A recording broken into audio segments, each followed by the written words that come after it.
Good morning, folks. We Chain Joku, Sneaker Principal. It is 3:58 in the morning, and can make some coffee and talk to you as well. This morning I woke up and I laid in bed for a while. Didn't get to go to the gym because my kids are with me for the next couple of days, and I can't leave a 4 and 5 year old, 4.5 and 6 year old in the house so I can go to the gym. So I'm gonna make my coffee, make this video, and then use the best gym equipment that I have in this house. And that best gym equipment is my floor and my arms, my body. Go do some push-ups, do some sit-ups, and just activate my muscles, stretch. You know, you don't always need to go to the gym. You don't have to always go for a run.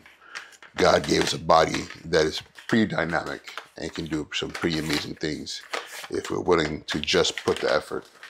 And I'm on a journey that I'm not willing to stop, at least not until the time comes that I cannot do it anymore. So right now, 48 years old, and I can still do it, so I'm gonna keep doing it. It's funny how once upon a time, saying that I was any number other than under the age of 40 was terrifying to me. I don't know why. We get to a point where we think that you hit 40 and all of a sudden you're less valuable. Society tells you there's something wrong with age. The older you get, you're less valuable to society. And for me, it's been the opposite. As I've gotten older and I've taken control of my own life, my thought process, my time, my purpose, my wants, I've come to appreciate age, being over 40. I came across scripture in the Old Testament, and where beyond the portions that talks about how old people got, they were like Methuselah lived to be 1,000 years old, and Jedediah lived to be this. There are portions where they make it very clear about the age at which certain prophets came to their own. I believe Jacob, Isaac, and a few others, they made it a point to say that they were 40 or in their 40s. Like, this is specific. Sorry, I don't have my Bible in front of me to tell you what chapter, what verse, but it's in there. You can look it up. I always wondered why. Why not they were in their 30s? Why not they were in their 50s or in their 20s? No, specifically in their 40s. And your 40s is when I believe you reach a certain maturation. You get to a point where you understand life in a way that is based on your experiences. And again, I'm telling you this, I'm speaking as a man. I can't speak for women. I can only speak as a man and my experiences as a man. And I don't recall anywhere that I came across in the Bible where it talked about how the woman was.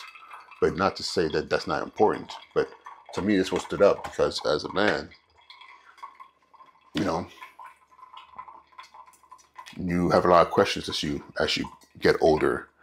You start to see or feel valued or devalued as you get older. So it's something that definitely for me stood out. But being at this point in my life also comes with other things that I have to that I spend a lot of time thinking about. Those of you who've been following my videos or know me personally know that it's been about 3 weeks, maybe going on 4 weeks since my siblings and I buried my father. He passed away on August 22nd after a long bout with just medical issues and illness. And it was painful to see him go through that because, especially with me and my brother, we talked about this. You see your father and you can't help but ask yourself, like, is that going to be me next? He was bedridden for a long time. His mental faculties were in and out for a long time, But I would say this, though. I think where most people would have given up and just kind of like given up the ghost much earlier, this man fought. Like, he was known to be a fighter, just in general, but he took it to another level. There were many times when it was believed that he was on his last leg, and then he gave us a couple more years. Not once, more than once he did that. So even this time when it was said that it didn't look good, and only that they gave a time frame, he kept on sparking, showing those sparks of like, nah, I'm not going nowhere. And he's just a fighter.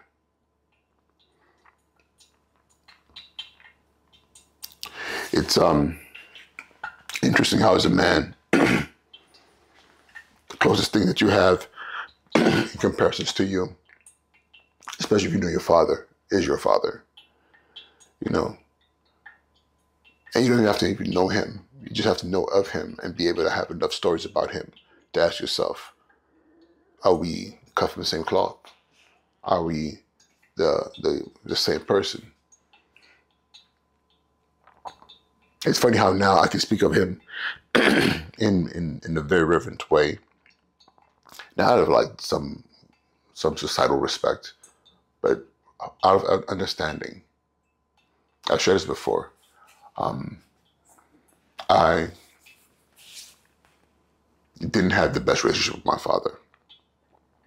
Actually, I would say we had a horrible relationship. I don't remember my father ever hugging me, kissing me, saying good things to me. This is not part of my memory. I do recall the craziness of our household. I do recall the violence. I do recall the verbal, physical abuse. I do recall the beatings. And these are things that, I'm not supposed to talk about. Society says you're not supposed to talk about these things. God bless the dead and all the other stuff. But however, I think that's one of the biggest problems that we have in our society, in our community, is that we are so often refusing to speak on these things, not understanding that these are the points of learning for us. These are the points where if we sit back and think and assess, evaluate, talk about it, share these with other people, that you can make meaning out of these experiences. So I'll tell you this, but as I got into my 20s and my 30s, I was pretty adamant that I was not going to have any children, because I just couldn't in my head understand how I could be a father. Like, what did I have to provide children with? Because all I knew was what was done to me and what I experienced. It's an incredible thing as a child to be terrified of your parents. I wasn't terrified of my mother. My mother was an amazing woman. Is an amazing woman. She's still alive. I must say was. She's an amazing woman. I'm not picking sides, and this is a reality. My mother was also victimized by him. But like I was saying, it's an incredible thing to be terrified of your parents or a parent. And I was terrified of this man. So my understanding of a father-son relationship is one that's marred and twisted by the experience of fear. And that's something that is hard for a child to overcome. For many, many years, I struggled with just having relationships, friendships, whether they were platonic, romantic, any form of relationships was a struggle for me, because the foundational relationship that I should have had, and I'm going to say this, that foundational relationship is not really, for a man, for a boy, it's not mom, it's dad, it's your father. That relationship that I should have had, that would be the foundation of my adulthood, was so twisted that as a child, I went into my own cave. I didn't talk. I stuttered. I moved with fear. And my stutter was grounded in the fact that I feared my father. So whenever he would come around me, whenever he would be around, I was so terrified that the words wouldn't come out. And because they didn't come out, they turned into this chronic stutter. So I went from stuttering in front of my father to stuttering in front of everyone.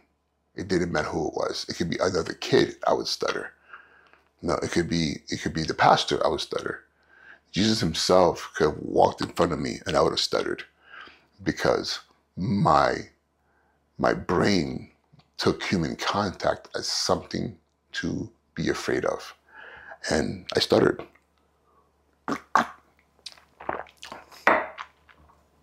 And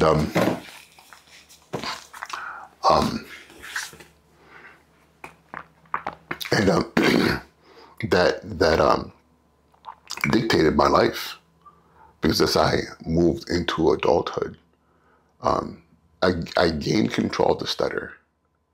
But now I look back and realize I wasn't a stutterer. It wasn't something like that was functionally wrong with me. It was just a result of my trauma. But yeah, I said to myself, I would not have kids. Children is not something that I wanted.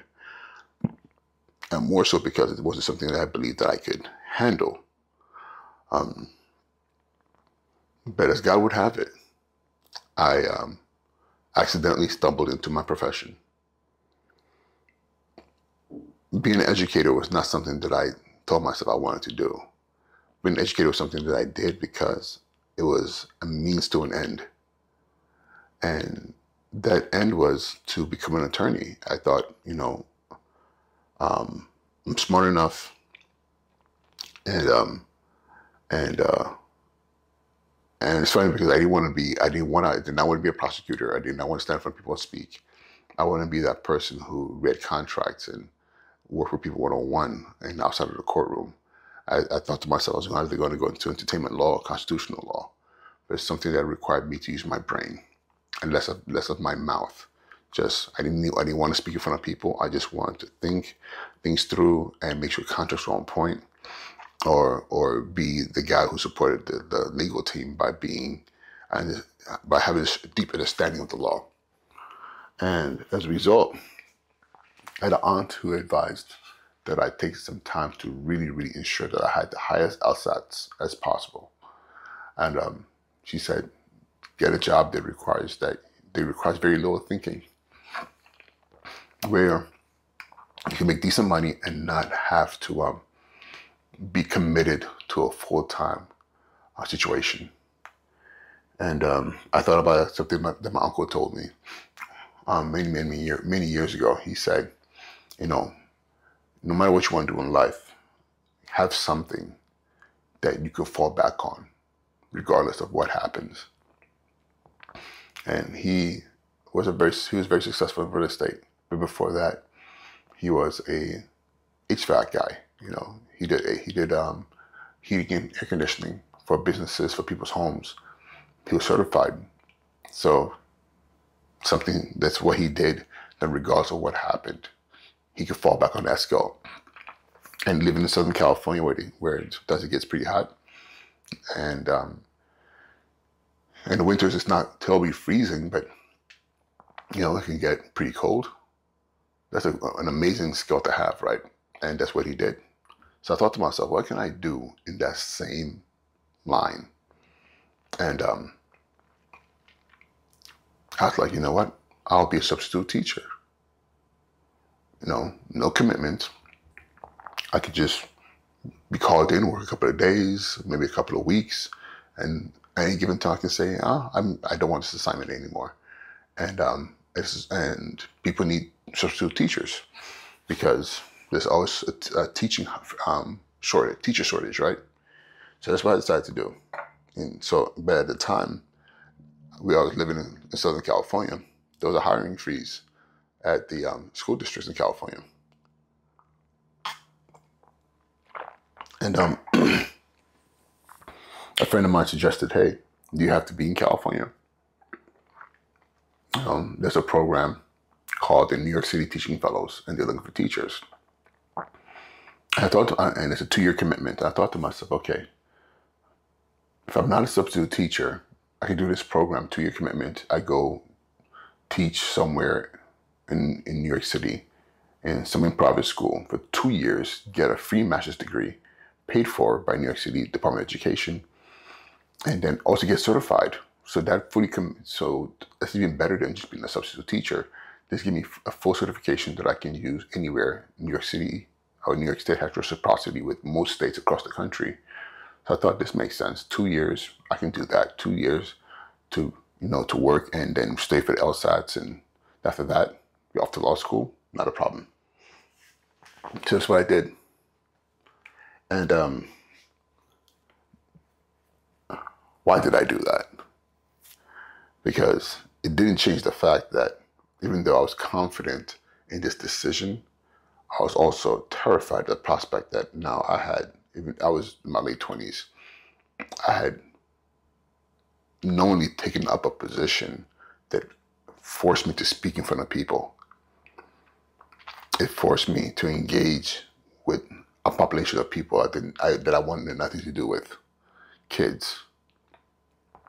But before I knew it was too late, there was a job that I had, the work that I had to do, and I stuttered my first day in the classroom.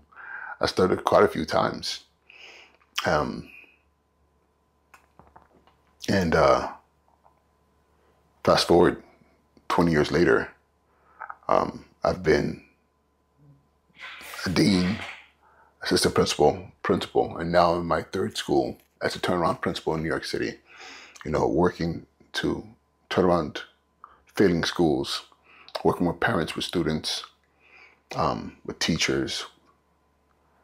And the most incredible part about it is all those kids, all those kids became my kids.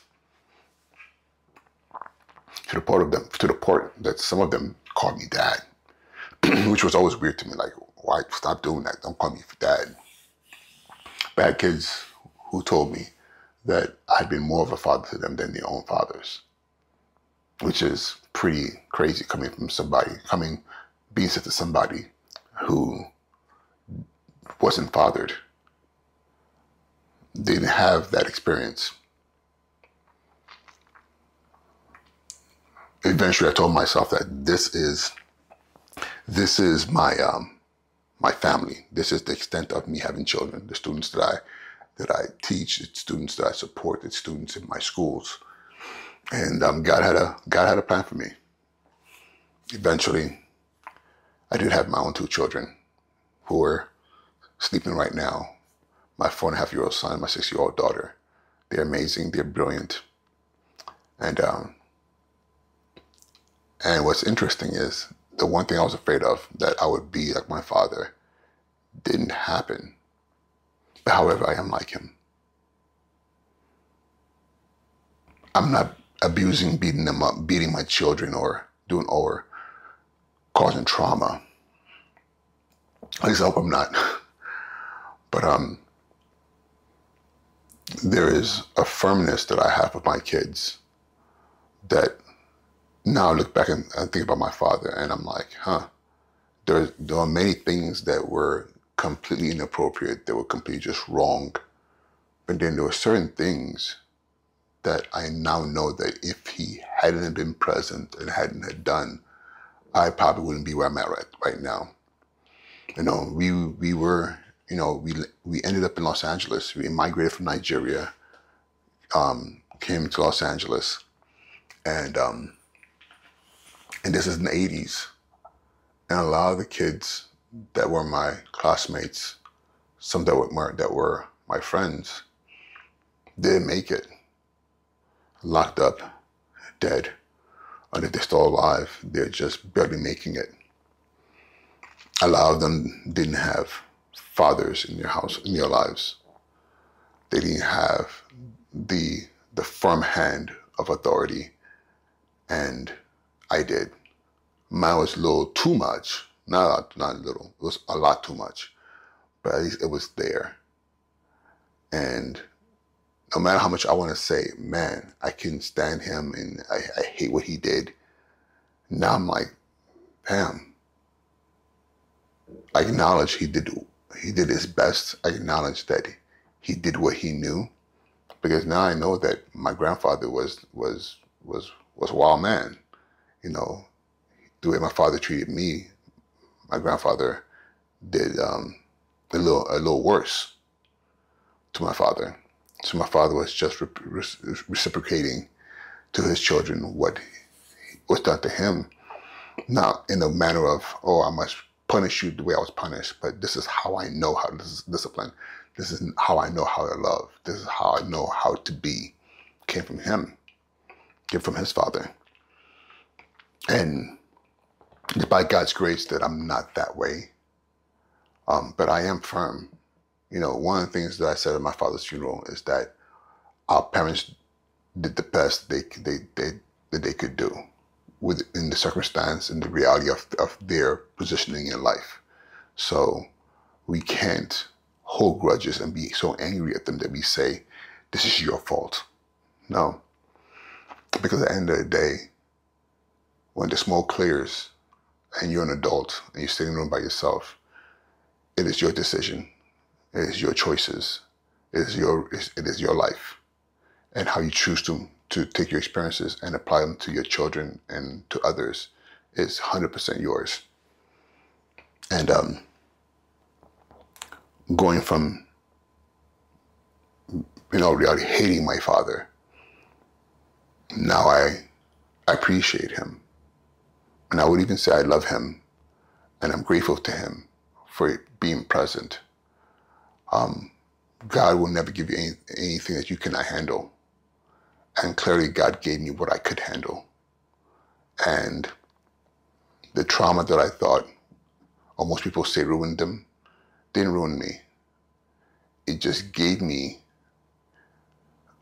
the mental fortitude and strength to be who I am today as a school leader, as a father to my children, as a school father to many children, thousands of children over the years. And I'm grateful for that. I'm very grateful to that. And I say this to, and I speak to men, again, I cannot speak to the psyche of a woman. I say this to fathers. Too many of us just run. Too many of us say, I don't know how to do this because no one did it for me. And that's some bullshit. Right now, after I'm done with this coffee, I'm going to hit the floor, knock out a couple of, maybe 100 plus push-ups, 200 or 300 sit-ups, get my body right, stretches these joints and these old bones. But then I'm going to wake up my kids. I'm going to wake them up with kisses and hugs. I'm going to make breakfast. I'm going to wash them up. I'm going to lay out their clothes, get them dressed, get their hair done. My son has a lot of hair. Oh my God, that boy's hair is down to his shoulders. And I'm begging him for a haircut, but he's not ready for it yet. And then I'm going to get in the car, and we're going to drive to school. And my daughter's going to say, Daddy, can we listen to Kids Bop? Or it's going to be, could we listen to We Are the World Haiti? Then it's going to be, let's listen to We Are the World Africa. Then it's going to be, let's listen to all the different songs, Prince Aladdin soundtrack and Troll soundtrack. And now all these songs that I know, we're going to sing together from Westchester all the way to Riverdale. You know, we're going to cross Westchester County into the Bronx, and we're going to do what we do every day. And it's going to be filled with love and understanding, and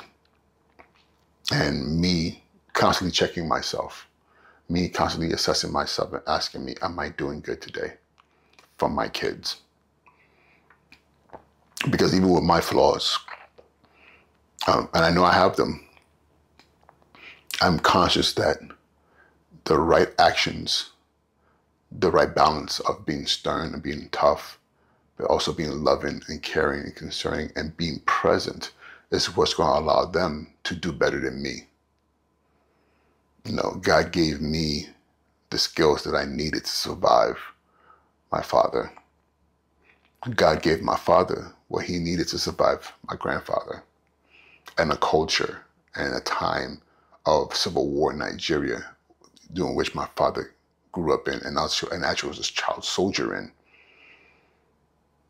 And I know that my daughter and my son, they're both are going to have the skills and the temperament to even be better than me, specifically my son, because the generational linkage is, at least for me, is through the bloodline of the males. I need my son to one day be a father that goes above and beyond anything that I could have done. I'm hoping to be around to be old enough as a grandfather to sit with him and kissing my grandkids. And again, that's going to be by God's grace. I'm 48 years old, and I'm like, by the time my son is well in his 40s, I'll be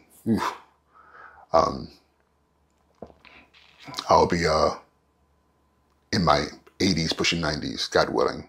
And this is why I'm choosing to be fit and healthy and be jacked at 40, because I want to make sure I give myself a fighting chance to be around to see my grandchildren, if that's what God intends for my son and for my daughter. I'm making this long ass video this morning to be an encouragement to men out there who are struggling with their journey as fathers. This shit ain't easy. However, it is needed, not just for our children, but for ourselves. I have healed so much by becoming a father. I've healed so much by giving myself the grace and the space to really assess and evaluate my journey.